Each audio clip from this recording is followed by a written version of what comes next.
मैं एक कबाड़ बीनने वाला था जो लाइव स्ट्रीमिंग करता था, पर पूरे इंटरनेट पर पुलिस की नज़र सिर्फ मुझ पर थी। वजह, जो भी मैं उठाता था वो या तो किसी की लाश के टुकड़े निकलते या कोई पुराना हथगोला। यहाँ तक कि जब साग सब्जी खोदने गया तो हजारों साल पुरानी कब्र निकल आई। इन्हीं रकम से मेरी जिंदगी बन गई और लोकल पुलिस बिल्कुल बर्बाद हो गई। कभी कभी वो सोचते थे कि 100 नंबर मिला दें, क्योंकि एक कबाड़ी उनका सारा काम खुद कर रहा था।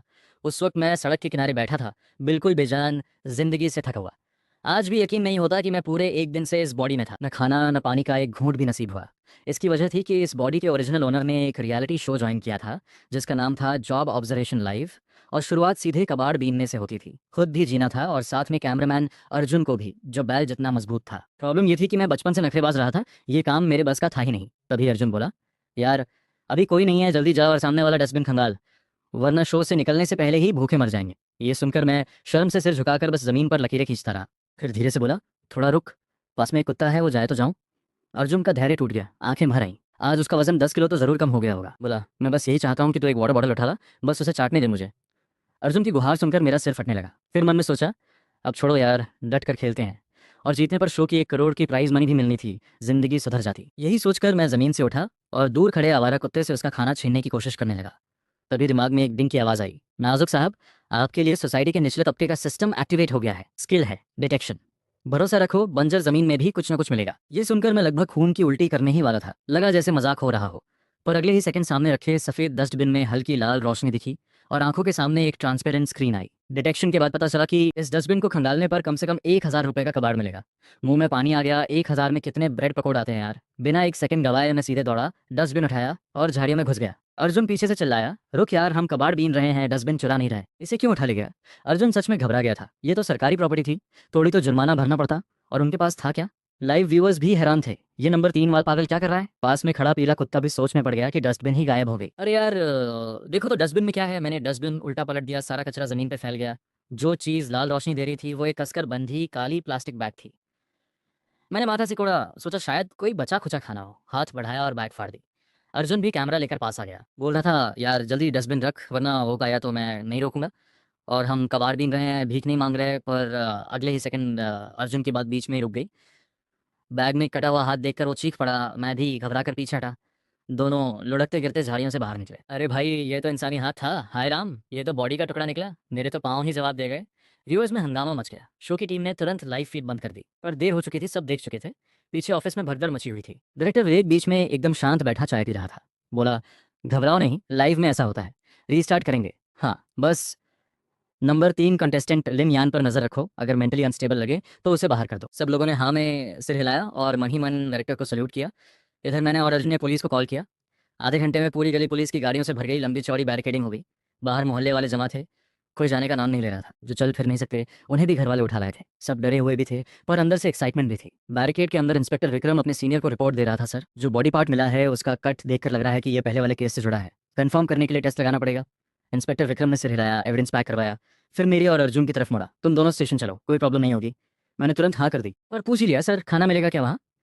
अर्जुन ने चुपचाप अंगूठा उठाया। जिंदगी में पहली बार देखा था कि कोई पुलिस के सामने खाना मांग रहा हो। इंस्पेक्टर विक्रम को हंसी भी आई, पर हमारी हालत देखकर बोले, ठीक है। और ये भी बताया कि एविडेंस देने पर स्टेशन की तरफ से 1,000 रुपए का इनाम मिलता है। मैं खुश हो गया। तो सिस्टम ने जो 1,000 बताया था वो ये था। हम दोनों खुशी खुशी गाड़ी में बैठ गए। स्टेटमेंट हो गई, पैसे मिले और इंस्पेक्टर विक्रम को हंसते हुए बाय करके हम निकले। वो दरवाजे पर खड़े थे, एक सांस ली, फिर सोचने लगे। उन्हें लगा था कि ये दोनों घबरा जाएंगे, पर इन्होंने खाना खाया, उनका भी और साथ के कॉलीग का भी, पूरे 7 बोल्स नूडल्स। तब जाकर माने। हम दोनों निकलकर फिर से लाइव हो गए। 2 कदम चले ही थे कि अर्जुन बोला, भाई कुछ और खिला दे यार। वहाँ इंस्पेक्टर साहब देख रहे थे, ठीक से खाया नहीं। मैंने बिना सोचे हाँ कर दी। बेबीक्यू खाने का प्लान बना लिया। रात हो चुकी थी। बेबीक्यू स्ट्रीट पर कुछ ना कुछ तो मिल ही जाएगा। हम बेबीक्यू स्ट्रीट पर पहुंचे, बैठे, ऑर्डर दिया। तभी दरवाजे के पास वाले डस्टबिन में वही लाल रोशनी दिखी जैसी दोपहर में थी। सिस्टम ने अलर्ट दिया, डिटेक्शन कंप्लीट। इस डस्टबिन को खंगालने पर कम से कम 1,000 रुपए का इनाम मिल सकता है। जल्दी करो। मैं घूट निगला उठा और सीधे डस्टबिन की तरफ चल दिया। वैसी काली प्लास्टिक बैग मिली। हाथ थोड़ा कांपने लगा। अर्जुन को कॉल करने ही वाला था कि तभी बीबीक्यू शॉप का मालिक आ गया। गुस्से में बोला, क्यों रे, क्या कर रहा है, वो बैग रख, कचरा अंदर कौन लाता है। तू आया तभी से कुछ गड़बड़ लग रहा था और अब मेरे दरवाजे पर कबाड़ बीन रहा है। मुझे कुछ नहीं सूझा, चुप रहा। मालिक ने मेरी चुप्पी देखी, फिर कांपते हाथ देखे। मन में आया, कुछ कीमती है क्या। ये सोचकर उसने झपट कर बैग छीन ली। ये मेरी दुकान का सामान है, मुझे पता है, मैंने खुद रखा था। तू चोरी करने आया है, अभी 100 नंबर मिलाता हूँ। दोनों एक दूसरे से आगे बढ़ता तो बोले जा रहे थे। मैं बस देखता रहा। हद है, कुछ भी क्लेम कर लेते हैं। मैंने चुपचाप पूछा, तुम श्योर हो ये तुम्हारी चीज़ है? बिल्कुल, हमारे स्टाफ ने देखा है। खाना है तो खाओ, नहीं तो मेरा टाइम वेस्ट मत करो। ये कहकर वो बैग लेकर अंदर चला गया। मैंने अर्जुन से हाथ बढ़ाया, फ़ोन दे ज़रा, स्टेशन को कॉल करना है। पूछना है कि जो इसने क्लेम किया उसमें और इनाम मिलेगा क्या। जल्दी कॉल लगा। हेलो सर, मैं लिन येन बोल रहा हूँ। जो आज आया था वो सामान शायद फिर मिला है, बीबीक्यू स्ट्रीट पर किंग बीबीक्यू में। और शॉप ओनर बोल रहा है वो उसका है, उसके पास गवाह भी है। हाँ हाँ जी, आप जल्दी आ जाइए। कॉल काटी और अगले सेकंड ही दुकानदार बैग लेकर चिल्लाता हुआ बाहर निकला। बचाओ, भागो, अरे कोई है, 100 नंबर मिलाओ। अर्जुन ने कैमरा उठाया और लाइव शुरू। व्यूअर्स का तूफान आ गया। कंग्रेट्स नंबर 3, फिर से बॉडी पार्ट। अब तो हज़ारों लोग हैं लाइव में। सुबह 100 भी नहीं थे, अब देखो ये तो अनोखा है। बॉडी पार्ट पजल कोई और करता है क्या? नंबर 3 तो एकदम अलग है। ये सब मुझे नहीं पता था, क्योंकि उस वक्त मैं इन्वेस्टिगेशन में था। दुकानदार रो रहा था। मैंने कहा भाई रो मत, जो किया उसकी जिम्मेदारी लो, आगे ध्यान रखना। यह सुनकर वो और जोर से रोने लगा। इंस्पेक्टर विक्रम ने डांटकर उसे ले जाने को कहा, फिर शक भरी नजरों से मेरी और अर्जुन की तरफ देखा। एक ही दिन में 2 बार की एविडेंस, ये नॉर्मल नहीं लगता। मैं घबरा गया, झट से बोला, सर सच में कोइंसिडेंस है, हम तो बस थोड़ा रिलैक्स करने आए थे। डस्टबिन भरी देखी तो सोचा कोई बॉटल मिल जाए। इंस्पेक्टर विक्रम ने एक गहरी सांस ली। पूरी टीम ने घंटों खोजबीन की पर कुछ नहीं मिला, और इन दोनों ने बिना कोशिश किए 2 बार एविडेंस ढूंढ दिया। बोले ठीक है चलो स्टेशन, प्रोसेस जानते हो, जल्दी निपटाते हैं। चलने लगे, फिर पलट कर बोले, सुनो आज रात सभी डस्टबिन की चेकिंग होगी। मैं वहीं खड़ा रह गया। मतलब मेरा धंधा बंद? इंस्पेक्टर साहब मेरा काम छीन रहे थे क्या? गाड़ी में बैठते वक्त अर्जुन ने किसी की टेबल से बीबीक्यू उठा लिया। पैसे दे दिए थे। वो सोचता था कि छोड़ने से क्या फायदा। स्टेटमेंट हुई। रात बहुत हो गई थी। अर्जुन मुंह लटकाए बैठा था। भाई कैंटीन बंद है, ये मीट कैसे खाएं? मैंने चारों तरफ नजर दौड़ाई और नजर गई गैटमैन अंकल की छोटी सी कुटिया पर। अंकल सोने गए? आपके पास छोटा स्टोव है क्या? थोड़ा बीबीक्यू गर्म करना था। अरे आपके पास दारू भी है? अंकल के हैरान चेहरे के बावजूद मैं अर्जुन को लेकर अंदर घुस गया। बीबीक्यू और दारू तीनों एक छोटी सी टेबल पर बैठ गए। एक घूंट, एक टुकड़ा, मजा आ गया। अंकल आप तो बड़े मस्त हो, गेट की ड्यूटी और ऊपर से दारू भी। अंकल ने ये सुना और अचानक वाह करके रो पड़े। यार मेरी ज़िंदगी बहुत कठिन रही है। पहले वाले को 50 साल से वेट करता रहा, उसकी घरवाली हटी, मेरी बारी आई। पर आज उसने शादी कर ली और मुझे इनवाइट भी नहीं किया। कम से कम गिफ्ट तो देता। मैं अंकल को हैरान होकर देखता रहा, फिर उठा और बोला, अंकल रो मत, मैं 2 बॉटल और लाता हूँ, आज रात हम साथ पियेंगे। बाहर गया, पास की दुकान से जाने लगा, पर 2 मिनट बाद दौड़ता हुआ लोहे का बड़ा डस्टबिन उठाकर वापस आया, जोर से रख दिया टेबल पर। अंकल पलकें झपकाते रहे। बेटे अंकल कितना भी पी ले, इतने बड़े डिब्बे में नहीं पीते, और ये लीक तो नहीं करेगा? उधर इंस्पेक्टर विक्रम सफाई कर्मचारी की ड्रेस में अपनी टीम को डस्टबिन चेक करवा रहा था। सब ध्यान से देखो, एक कबाड़ी 2 बार एविडेंस ढूंढ चुका है। मतलब सस्पेक्ट जानबूझकर यहाँ छोड़ रहा है। आखिरी पैकेट जरूर किसी डस्टबिन में है। टीम ने सुना और जोश में लग गए, पर सोच रहे थे कि हमारे रहते कोई कबाड़ी हमसे पहले नहीं ढूंढेगा। पर कई स्ट्रीट्स खंगालने के बाद गाड़ी में सिर्फ प्लास्टिक बॉटल्स थीं।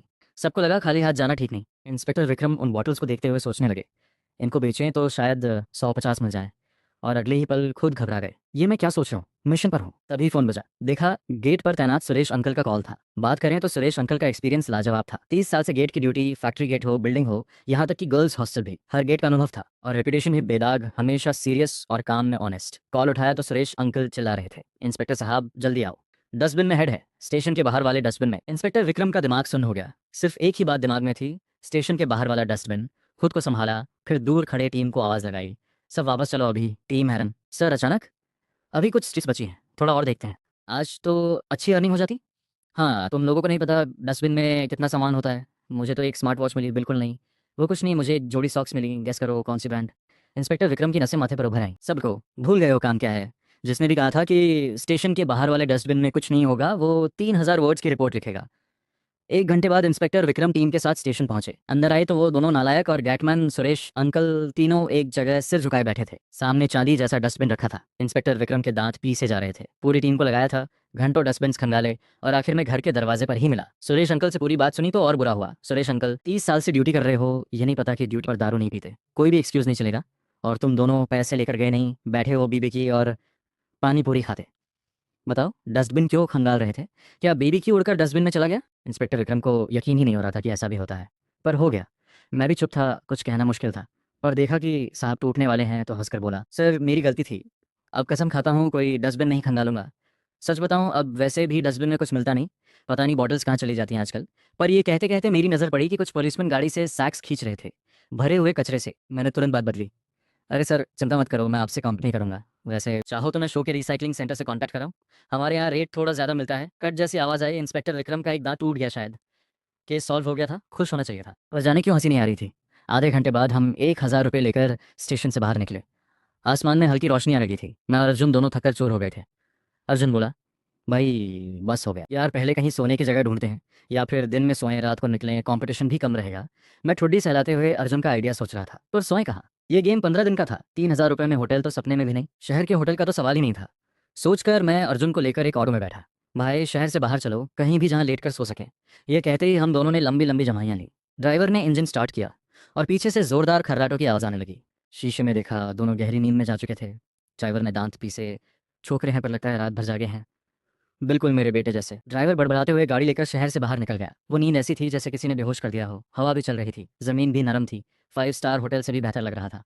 करवट लेने की कोशिश की तो अर्जुन ने झटक कर उठा दिया। यार ये जगह कौन सी है, हम यहाँ कैसे आए? धीरे धीरे आंखें खुली, सामने हरी भरी घास थी। अर्जुन बोला, यार वो ड्राइवर बहुत अच्छा था, मैंने चेक किया, सारे पैसे हैं, कैमरा भी है, बस किराया लिया, हमें यहाँ उतारा, सामान भी रखा, जगाया तक नहीं। मैंने उठकर हाथ पाँव हिलाए और हाँ मैं सिर हिलाया। सच में ऐसे ड्राइवर कम मिलते हैं आजकल। दोनों बात करते करते सामान उठाकर चल पड़े। शाम के 4 बज रहे थे। यहाँ से निकलते निकलते खाने का वक्त हो जाएगा। कुछ कदम चले ही थे कि भुनी हुई मुर्गी की खुशबू आई। सोचा कहीं कोई कैंपिंग कर रहा है क्या।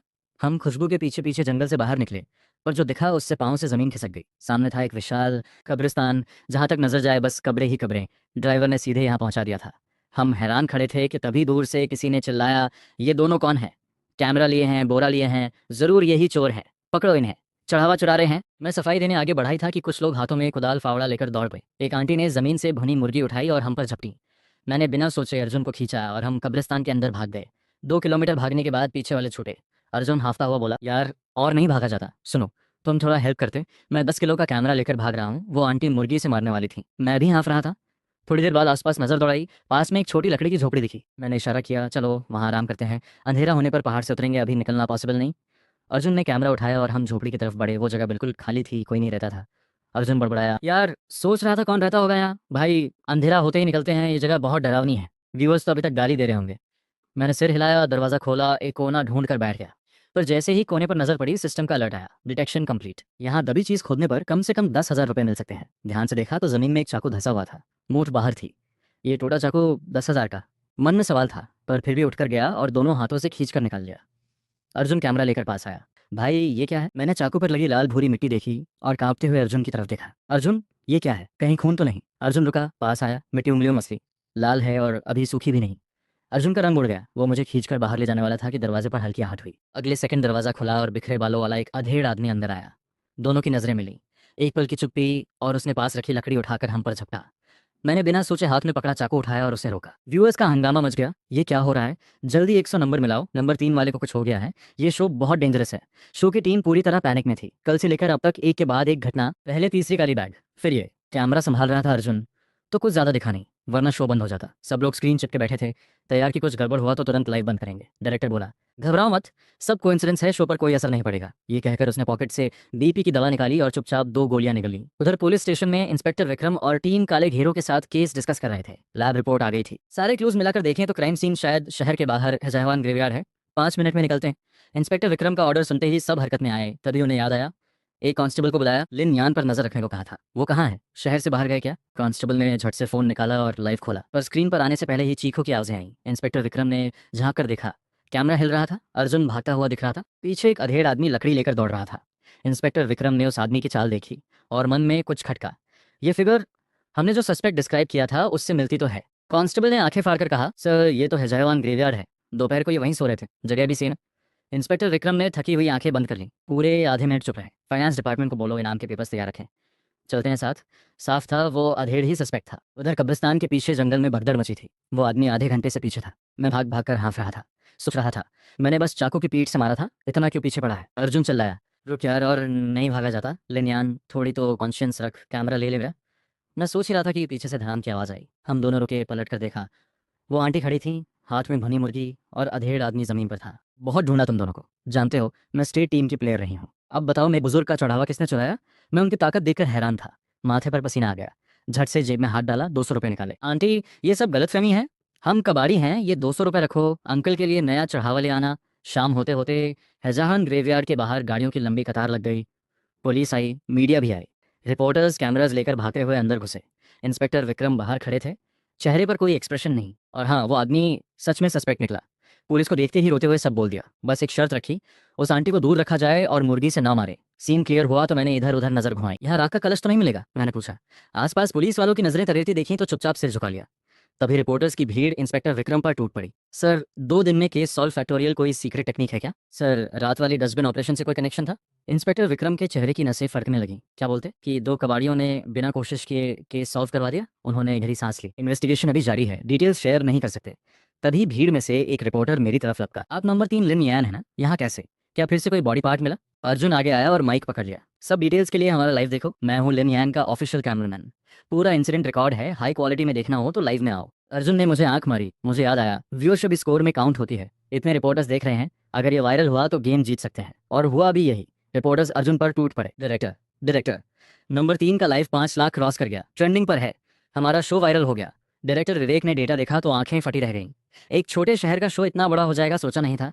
एक तरफ खुशी थी, दूसरी तरफ दर्द। खुशी क्योंकि शो हिट हो गया, दर्द क्योंकि शो का स्टोरी लाइन पूरी तरह बदल गया था। नंबर 3 ने कबाड़ की जगह पुलिस की पूरी वांटेड लिस्ट खाली कर दी थी। उन्होंने फौरन कहा, किसी से लिन यान को मैसेज करो, धीरे से हिंट दो कि वापस कबाड़ की तरफ आए और पुलिस का काम छोड़े, वरना मुझे भी स्टेशन बुला लेंगे। सब हंस पड़े।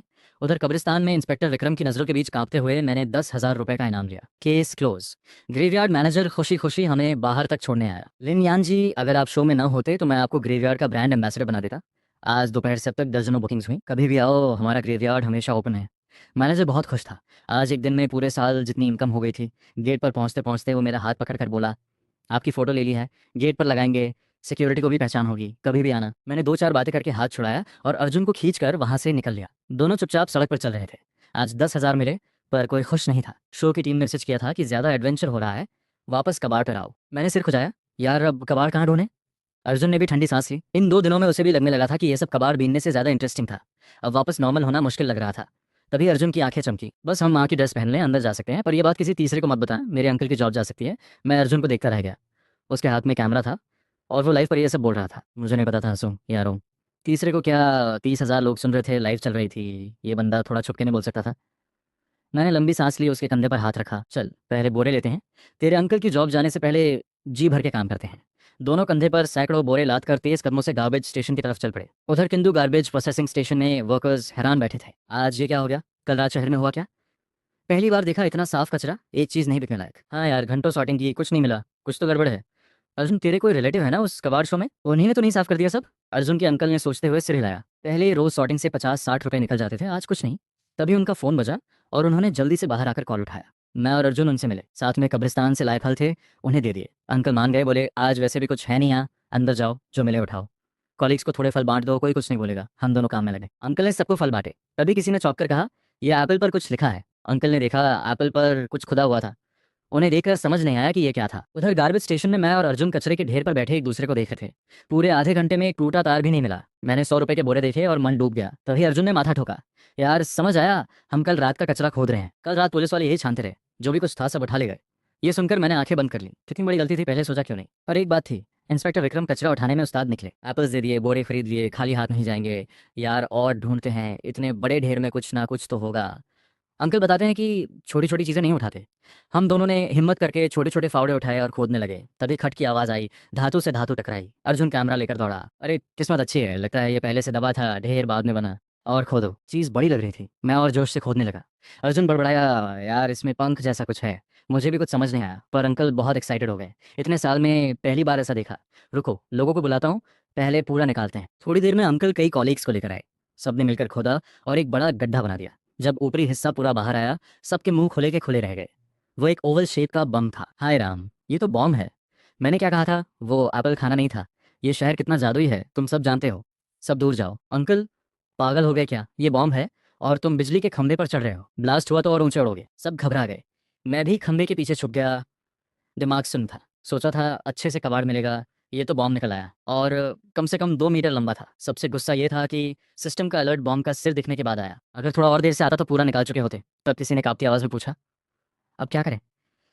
पुलिस को बुलाएं?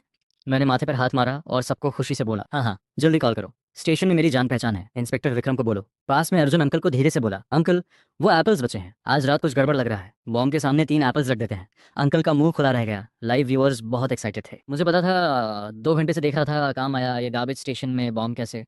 पहले चेक नहीं किया था क्या? अरे भाई, हमारे यहाँ ऐसे बहुत हैं। मेरे बचपन में घर पे एक था, पापा उसी पे बिठा देते थे। इस उम्र तक बचे तो बस लक है। अब ये दोनों इंस्पेक्टर विक्रम की फिर खबर लेंगे। उधर स्टेशन में इंस्पेक्टर विक्रम और टीम 2 दिन रात के बाद थककर चूर हो गए थे। वॉशरूम में दीवार पकड़े बिना खड़े नहीं हो पा रहे थे। पर केस लगभग खत्म था। इंस्पेक्टर विक्रम ने टीम को देखा, सबकी आंखों के नीचे काले घेरे थे। हाथ बजाकर बोले, बस थोड़ा और, केस समरी करते हैं फिर आराम। इस बार जल्दी सॉल्व हुआ, ऊपर खुश हैं। कल से बारी बारी छुट्टी मिलेगी। अभी बात पूरी भी नहीं हुई थी कि धड़ाम से दरवाज़ा खुला। सर, लिन येन ने फिर कुछ कर दिया। गार्बेज स्टेशन में बॉम्ब मिला और उन्होंने बॉम्ब के सामने अगरबत्ती जला दी। इंस्पेक्टर विक्रम का बीपी 1 सेकंड में चढ़ गया। फायर डिपार्टमेंट और बॉम्ब स्क्वाड को अभी इन्फॉर्म करो। सबकी छुट्टी कैंसिल। गार्बेज स्टेशन चलो। पूरा स्टेशन हरकत में आ गया। एक के बाद एक पुलिस कार्स निकलने लगी। गार्बेज स्टेशन में बॉम्ब के सामने मैंने और अर्जुन ने KFC के बचे हुए 3 एप्पल्स रखे और हाथ जोड़ लिए। अंकल और बाकी लोग मुंह खुला किए देखते रहे। किसी ने बॉम्ब को इस तरह प्रे करते नहीं देखा था। एक ने अंकल से पूछा, यार ये तेरे रिलेटिव्स बचपन में दरवाजे से टकराए थे क्या? सच में ये दोनों नॉर्मल नहीं है? कब्रिस्तान में जाकर कमाई करने वाले पहले देखे नहीं? तू ज़्यादा बात मत कर, तूने ही सबसे ज़्यादा एप्पल्स खाए। एक गया था नेचुरल डेथ वाले पर, एक गया था यंग डेथ वाले पर, तीसरा था डाई टू सून वाले पर। हिसाब लगा कितने चक्कर लगाने पड़ेंगे। इन लोगों की बातों में पुलिस आ गई। इंस्पेक्टर विक्रम तेज़ कदमों से आए, पर गार्बेज स्टेशन के लोगों ने उन्हें देखा, सब हैरान। ये पुलिस है, इनकी आंखों के नीचे ये काले घेरे कैसे? अंकल आगे बढ़े, पहली लाइन में बोले, आप इंस्पेक्टर विक्रम हैं, बहुत शुक्रिया। कोई पांडा पार्टी तो नहीं छोड़ी ना हमारे लिए? इंस्पेक्टर विक्रम ने दांत भींचे, थकी हुई आंखों से मुझे और अर्जुन को घूरा। देर तक देखते रहे, फिर एक गहरी सांस ली और बिना एक भी शब्द बोले आगे बढ़ गए। सब बॉम्ब सूट पहनो, पहले आसपास का सारा ढेर हटाओ, ध्यान रखना। थोड़ी देर में बॉम्ब स्क्वाड और फायर ब्रिगेड भी आ गई। सब मिलकर खोदने लगे। पर बॉम्ब स्क्वाड वालों को जल्दी कुछ अजीब लगा। पुलिस के लोगों के हाथ में बोले थे, एक हाथ में बोरा, दूसरे में फावड़ा। बॉम्ब स्क्वाड का कैप्टन चिल्लाया, क्या कर रहे हो? देख नहीं रहे कैसे लगे हुए हैं? जल्दी करो, इनसे पीछे नहीं रहना। बहुत लोग थे, हाथ लगाया तो काम तेज हो गया। सुबह होते होते पूरा ढेर साफ हो गया। नीचे पुराना जंग खाया हुआ बॉम्ब पड़ा था। इंस्पेक्टर विक्रम ने राहत की सांस ली, हाथ बजाए, मेरी और अर्जुन की तरफ आए। अब जाओ, बाकी काम बॉम्ब स्क्वाड का है। 10,000 का इनाम स्टेशन से ले लेना। उधर डायरेक्टर विवेक सोकर उठे तो लगा दुनिया खत्म हो गई। इंस्पेक्टर विक्रम बहुत अच्छे इंसान हैं, इनाम भी दिया और टिकट भी खुद से करवाई। ऐसे इंसान कहाँ मिलते हैं? इंस्पेक्टर साहब को छोड़ने का मन नहीं। अर्जुन ने मुंह बनाया, मुझे घसीटते हुए बाहर निकाला। भाई थोड़ा सोचो, अगर हम और रुके तो इंस्पेक्टर साहब कुछ भी कर सकते हैं। दोनों जल्दी जल्दी सिटी ईस्ट बस स्टेशन पहुंचे, टिकट ली, बस में बैठे। बस चली तो मैंने बाहर देखा, जम्हाई आई। अर्जुन कितनी देर है? थोड़ी नींद लेनी थी। अर्जुन ने टिकट निकाली। डेस्टिनेशन मोचन, ट्रैवल टाइम 128 घंटे। चैन से सो जा, जल्दी नहीं उतरना। 128 घंटे, ये तो हज़ारों किलोमीटर दूर है। और गेम सिर्फ 15 दिन का है। 1/3 टाइम तो रास्ते में ही जाएगा। ये नहीं होगा। जैसे ही किन्जो की बॉर्डर आए उतर जाएंगे, चाहे बीच जंगल हो। उधर स्टेशन में इंस्पेक्टर विक्रम फ़ोन पर बात कर रहे थे। यार कंफर्म है ना, दोनों बस में बैठ गए?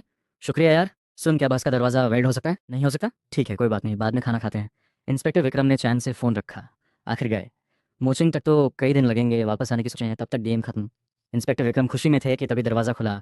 एक कांस्टेबल फाइल लेकर आया। सर, ऊपर से कॉल आया है, किंजो के बाहर आर्मी एक्सरसाइज होगी 3 दिन। हमें फील्ड टीम अपने हेल्प करनी है। इंस्पेक्टर विक्रम ने माथा सिकोड़ा। ये काम हमें क्यों दिया? सर, ऊपर से बोला कि हमारी टीम फील्ड क्लीनअप में एक्सपर्ट है। इंस्पेक्टर विक्रम ने एक कड़वी सांस ली।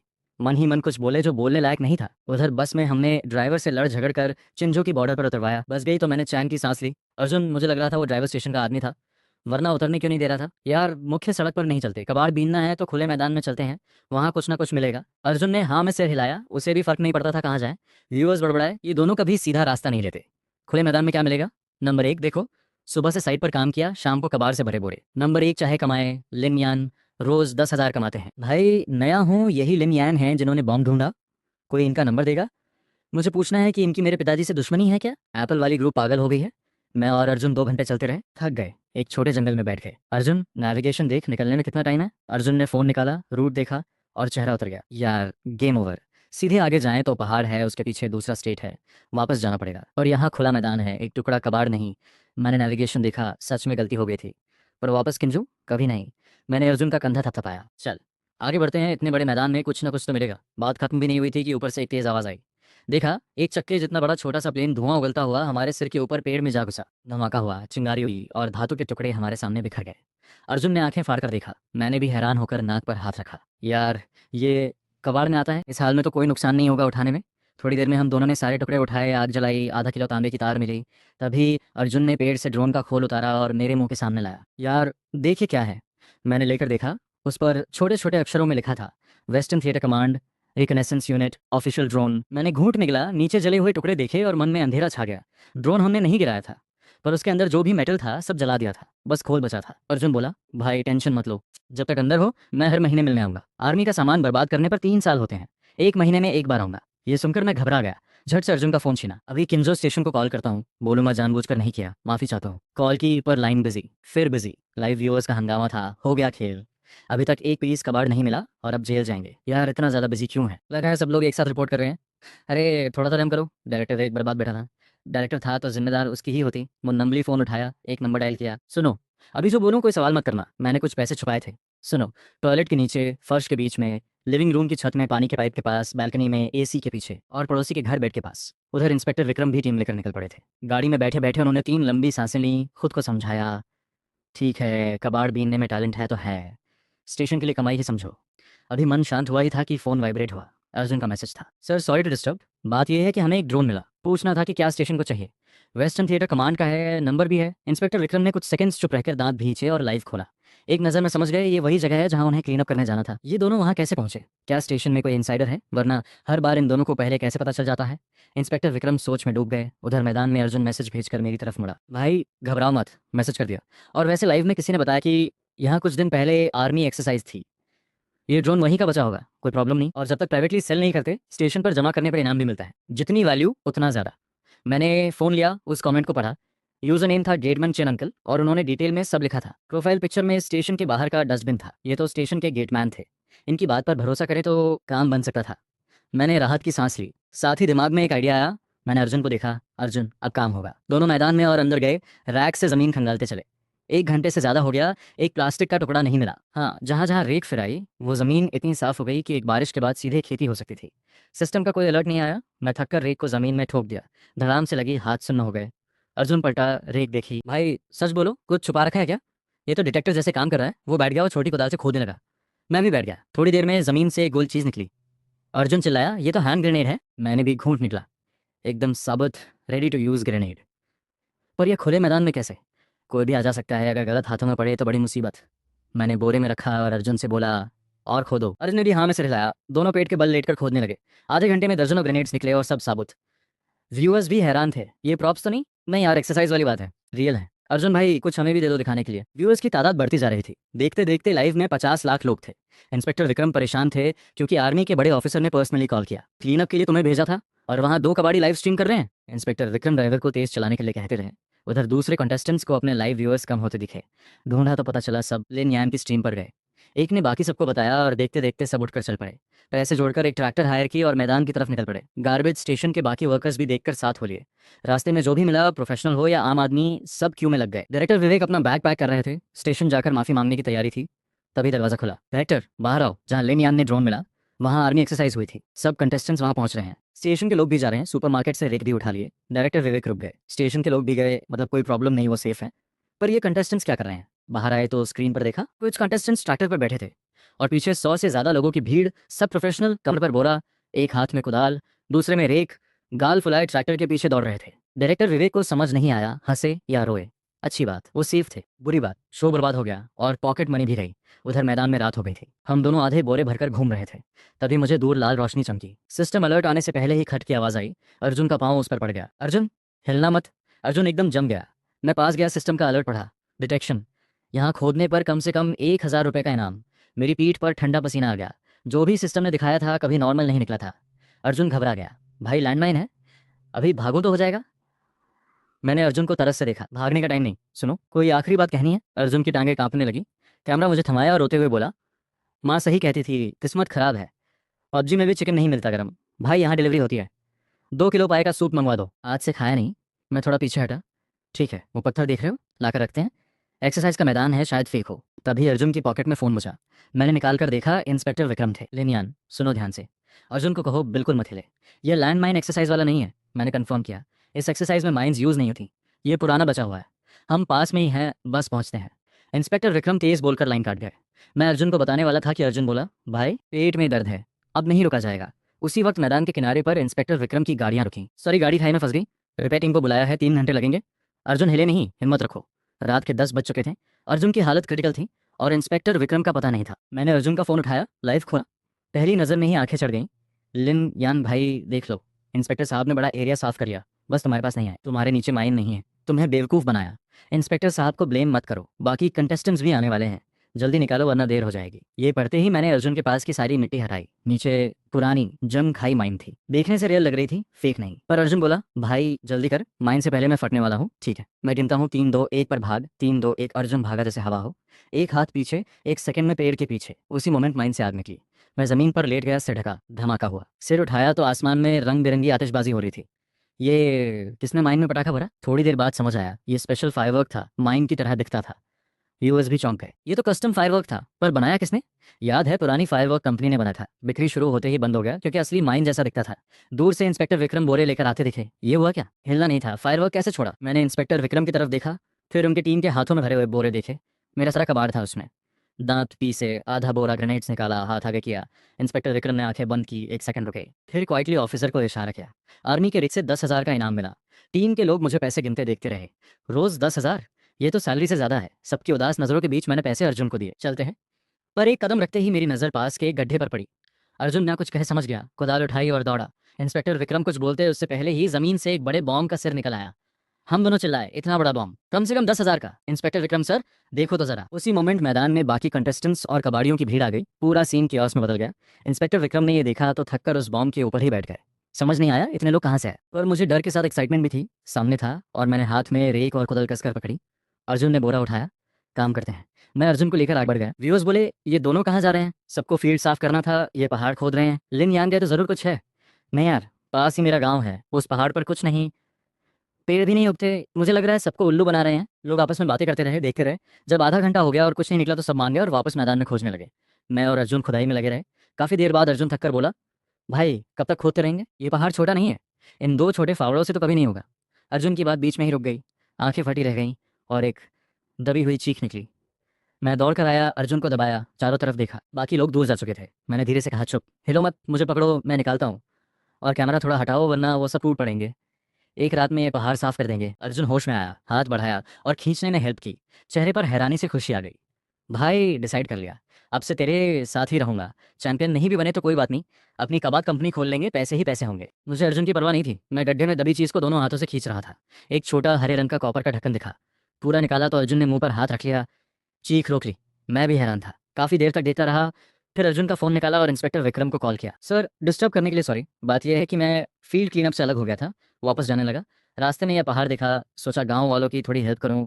खोदा तो ब्रॉन्ज का वेसल निकला, है ना गुस्से वाली बात। सर आप कुछ बोल नहीं रहे? फोन पर इंस्पेक्टर विक्रम चुप रहे और लाइन काट दी। थोड़ी देर में वो आए, मुझे और अर्जुन को देखा, फिर ब्रॉन्ज वेसल देखा। लंबी सांस ली, मेरे पास आए। लिनयान, कबाड़ बीनने में तुम्हारी एनर्जी बर्बाद हो रही है, कभी मेरे पुरखों की कब्र के पास भी घूम आना, कौन जाने उनके लिए भी कुछ कर दो, फिर मैं तुम्हारा शुक्रगुजार रहूंगा। पास में अर्जुन हंसते हुए इंस्पेक्टर विक्रम से बोला, सर आप टच मत करो, बॉम्ब वाले दिन मैं लिन यान को पहले ही ऊपर से नीचे तक चेक कर चुका हूँ, कोई डिटेक्टर नहीं है, बस इनाम बताओ कितना मिलेगा। इंस्पेक्टर विक्रम समझ गए, ये सीरियस मैटर है। तुरंत कल्चरल हेरिटेज डिपार्टमेंट को कॉल किया। 1 घंटे बाद उनकी टीम आई। सबने प्रोफेशनल इक्विपमेंट निकाला और जांच शुरू की। डिपार्टमेंट हेड ने खड़े होकर कहा, अरे बड़ा काम किया तुमने, ये bronze vessel warring sticks period का लगता है, बेशकीमती है। अभी रिपोर्ट करता हूँ, कम से कम 10 लाख का इनाम बनता है। ये सुनकर मैं और अर्जुन उछल पड़े। और मैंने नोटिस किया कि ब्रॉन्ज वेसल निकालने के बाद भी पहाड़ पे लाल रोशनी थी, मतलब अंदर और कुछ था। बाकी लोग वेसल की पैकिंग में लगे थे। मैं फावड़ा उठाकर पहाड़ के पीछे चल दिया। सब लोग देखते रह गए। हेरिटेज टीम बोली, ये पागल है क्या? एक निकला तो मिरेकल था, अब और खोद रहा है। ये कोई कबद नहीं, ये तो हेरिटेज साइट है। इंस्पेक्टर विक्रम ने सोचते हुए डिपार्टमेंट हेड से पूछा, हमारी टीम ने पूरा पहाड़ स्कैन किया था, कुछ नहीं मिला। अब ये कैसे पॉसिबल है? हेड ने कंफर्म किया, हाँ हम पहुंचते ही पूरा एरिया स्कैन करते हैं, कुछ नहीं था। हेरिटेज टीम जाने लगी तो इंस्पेक्टर विक्रम को लगा अभी कुछ बाकी है। रुके, चारों तरफ देखा। जाने की तैयारी हो ही रही थी कि अर्जुन की चीख आई। इंस्पेक्टर विक्रम टीम लेकर दौड़े। देखा, अर्जुन एक गड्ढे में था, एक लकड़ी का संदूक उठाए हुए, ऊपर रत्न जड़े थे। एक नजर में पता चलता था कीमती है। इंस्पेक्टर विक्रम ने मान लिया। हेरिटेज डिपार्टमेंट पूरा स्कैन करके गई थी, फिर भी कुछ नहीं मिला। इन दोनों ने बिना इक्विपमेंट के 2 बार ढूंढ दिया। उन्होंने फोन निकाला, हेरिटेज डिपार्टमेंट को फिर कॉल किया, वापस आ जाओ, और हाँ हमारे स्टेशन को भी थोड़ा इनाम मिलेगा ना। 2 बार इन्फॉर्म किया है, कंजूसी मत करना। डिपार्टमेंट हेड अभी तक हैरान थी। उन्होंने खुद जांच की। संदूक गोल्डन सिल्क नैन में वुड का था, रत्न और इंपीरियल जेड जड़े थे। बाहर से इतना कीमती था तो अंदर क्या होगा? सबने मिलकर सावधानी से खोला। अंदर कुछ किताबें थीं, बिल्कुल सुरक्षित। हेरिटेज टीम की आंखें चमक गईं। ये तो सच में अनमोल है। सब उत्साह में थे।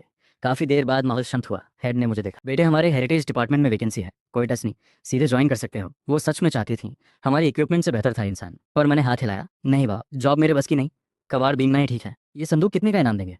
मुझे पहाड़ खोदना है। हेड थोड़ी ऑकवर्ड हुई। देखो, रूल्स हैं, 2 हेरिटेज आइटम्स मिलने पर हमें साइट सील करनी पड़ती है, तुम यहाँ नहीं खोद सकते। ये सुनकर मेरा मन डूबा।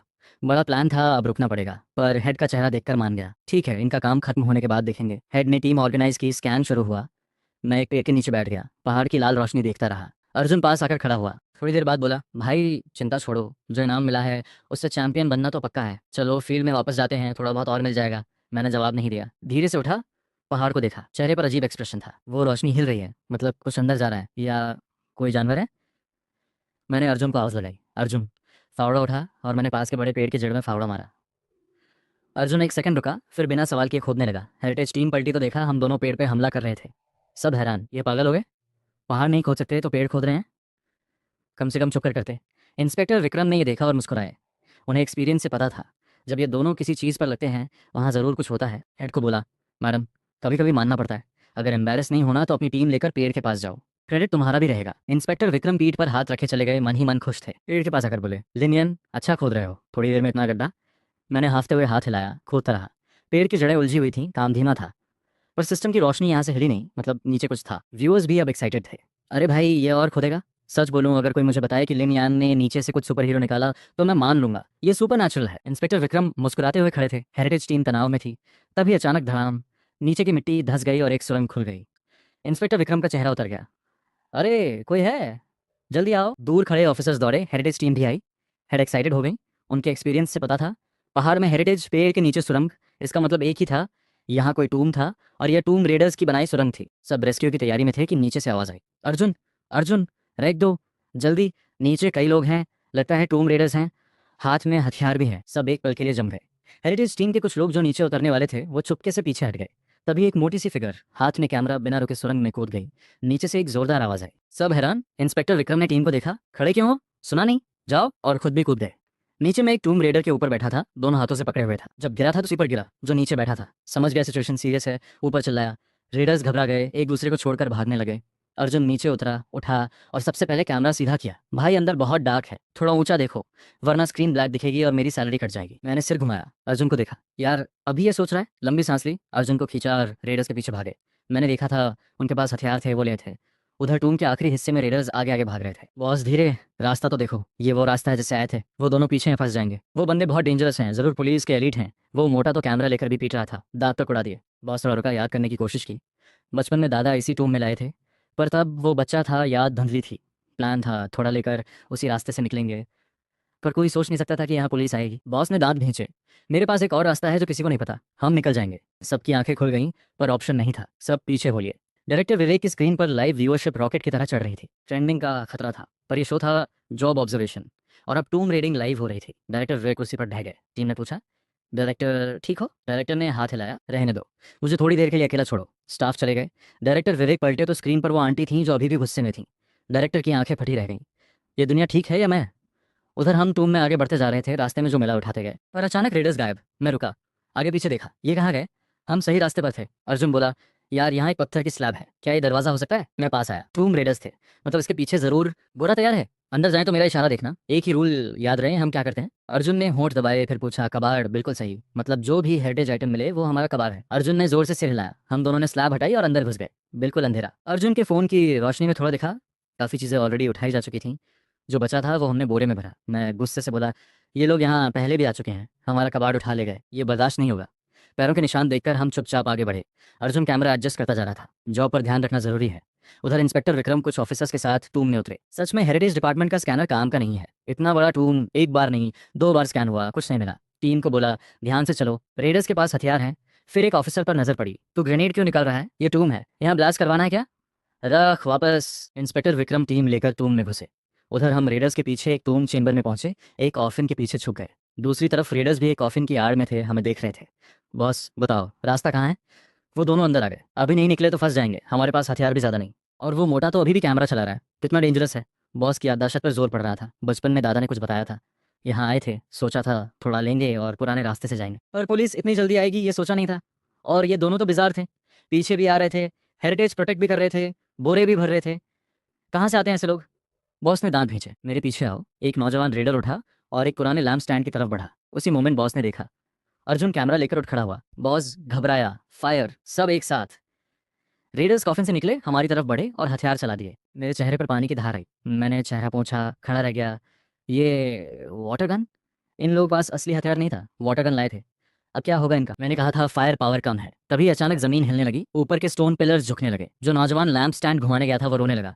बॉस, तूने जो घुमाने को कहा था, ये एग्जिट का लेवर नहीं था, ये टूम को सील करने का था। हम अंदर बंद हो जाएंगे। बॉस ने ऊपर देखा, मिट्टी गिर रही थी। भागो, कोई जगह ढूंढो। वो पत्थर का प्लेटफॉर्म देखो, उसके नीचे जगह है। सबने देखा, पास में एक आधे आदमी जितना ऊंचा स्टोन प्लेटफॉर्म था, नीचे खाली जगह थी। कई लोग समा सकते थे, कोई ऑप्शन नहीं था। रेडर्स एक दूसरे को धकेलते हुए नीचे घुस गए। बॉस ने अंदर झांका। वो दोनों पुलिस वाले कहाँ गए? कहीं बाहर दब तो नहीं गए? बात खत्म भी नहीं हुई थी कि बगल से एक जोरदार थप्पड़ हवा में आया। मैंने ठंडे चेहरे से कहा, कौन दबा बाहर? और तुम सबसे अंदर वाले, और अंदर जाओ, हमें भी जगह दो। रेडर्स ने एक दूसरे को देखा और बिना आस किए सरकने लगे। मैं अर्जुन को लेकर घुस गया। एक सेकंड पहले दुश्मन थे, अब एक साथ दबे पड़े थे। माहौल बहुत ऑकवर्ड था। मैंने गला खखारा और चुप्पी तोड़ी। गाइस, गलत फहमी मत करो, हम पुलिस नहीं है, कबाड़ी है। हाँ, बाहर जरूर पुलिस है, अब निकलना मुश्किल है। तुम लोग हमारे गवाह बनो। जो हमने उठाया वो कबाड़ था, तुमने खुद देखा है। सबकी नजरें अर्जुन के बोरे पर गईं, जिसमें कुछ हिल रहा था, आवाजें आ रही थी। सबने घूट निकला, ये हेरिटेज आइटम्स है। मैंने देखा कोई नहीं बोला, तो जोर से कहा, सुनो, जब पुलिस आए तो तुम लोग बोलना कि तुम टूम रेडर्स हो। हम दोनों के बारे में बोलना कि हम कबाड़ी हैं। अगर बोरे के बारे में पूछें तो कहना हमने यहीं से उठाया, कबाड़ था, समझे? सबने हाँ में सिर हिलाया। एक रेडर ने हिम्मत करके कहा, एक आइडिया है। कह सकते हैं टूम कोलैप्स हो रहा था तो आप दोनों ने हेरिटेज प्रोटेक्ट किया। पुलिस कुछ नहीं बोलेगी, शायद तारीफ भी हो, बस बदले में हमारे लिए गुड वर्ड बोल दो। पहली बार है हमारी, कुछ हेल्प हो जाए। मेरी आंखें चमकी। रेडर्स में भी टैलेंट था। मैंने तुरंत हाँ की।